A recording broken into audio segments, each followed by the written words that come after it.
السلام علیکم ورحمۃ اللہ۔ معزز ناظرین، آج میں آپ کے سامنے فجر کی نماز ادا کرنے کے چند ایک فوائد بیان کروں گا۔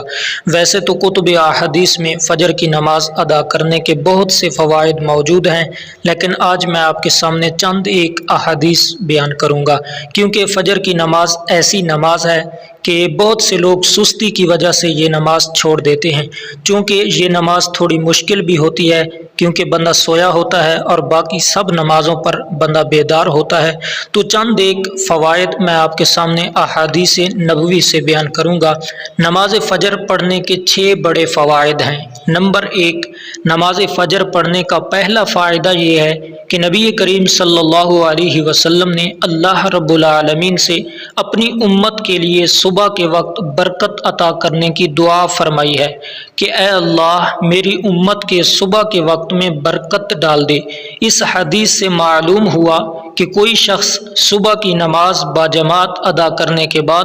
کوئی کام کرتا ہے تو اس کے پورے دن کے کام میں اللہ تعالیٰ کی طرف سے برکت رکھ دی جاتی ہے، اور اس لیے نبی کریم علیہ الصلاۃ والسلام کبھی کہیں لشکر بھیجنے کا ارادہ فرماتے تو آقا کریم صلی اللہ علیہ وسلم صبح صبح نماز فجر کے فوراً بعد اس لشکر کو روانہ کرتے۔ نمبر 2،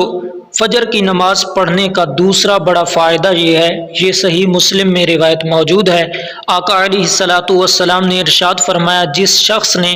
فجر کی نماز ادا کی ہو وہ اللہ تعالیٰ کی ذمہ داری میں آ جاتا ہے، اس بندے پر اللہ تعالیٰ کی خصوصی رحمت ہوتی ہے، وہ بندہ سارا دن اللہ تعالیٰ کی حفظ و امان میں رہتا ہے۔ نمبر 3، بخاری شریف کی روایت ہے، آقا کریم صلی اللہ علیہ وسلم نے ارشاد فرمایا، جس آدمی نے 2 ٹھنڈی نمازیں یعنی فجر اور عصر کی نماز ادا کی وہ شخص جنت میں داخل ہوگا۔ نمبر 4، فجر کی نماز پڑھنے کا چوتھا بڑا فائدہ یہ ہے کہ آقا کریم صلی اللہ علیہ وسلم نے ارشاد فرمایا، جس آدمی نے عشاء کی نماز باجماعت ادا کی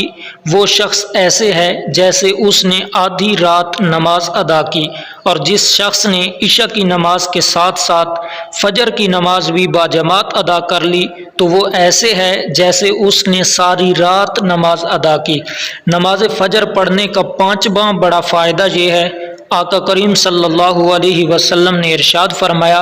نماز فجر کی 2 سنت رکعتیں دنیا اور دنیا میں جو کچھ ہے اس تمام سے بہتر ہیں۔ نماز فجر پڑھنے کا 6واں بڑا فائدہ یہ ہے کہ آقا کریم صلی اللہ علیہ وسلم نے ارشاد فرمایا، تمہارے پاس دن اور رات کے فرشتے آتے ہیں، یہ فرشتے فجر اور عصر کی نماز میں جمع ہوتے ہیں، اور پھر فرشتے اللہ تعالیٰ کی بارگاہ میں واپس جاتے ہیں، تو اللہ تعالیٰ سب کچھ جانتا ہے، لیکن پھر بھی دن اور رات والے فرشتوں سے اللہ تعالیٰ پوچھتے ہیں کہ جب تم میرے بندے کے پاس سے واپس آئے تو میرا بندہ کس حال میں تھا، کیا کر رہا تھا؟ تو وہ فرشتے اللہ تبارک و تعالیٰ کو جواب دیتے ہیں کہ اے اللہ، تیرا بندہ نماز پڑھ رہا تھا، تیرا بندہ تیرے سامنے جھکا ہوا تھا۔ تو ناظرین کرام، یہ چند ایک فجر کی نماز پڑھنے کے فائدے تھے۔ تو ناظرین کرام، یاد رکھیں کہ یہ جو 6 فوائد بڑے میں نے بیان کیے ہیں، یہ نماز فجر ادا کرنے کے تھے۔ تو اگر کوئی بندہ نماز فجر نہیں پڑھتا، ادا نہیں کرتا، تو اسی طرح اتنے بڑے نقصانات بھی ہیں۔ اللہ تعالیٰ سے دعا ہے کہ اللہ تعالیٰ ہمیں پنجگانہ نماز باجماعت تکبیر اولیٰ کے ساتھ پڑھنے کی توفیق عطا فرمائے۔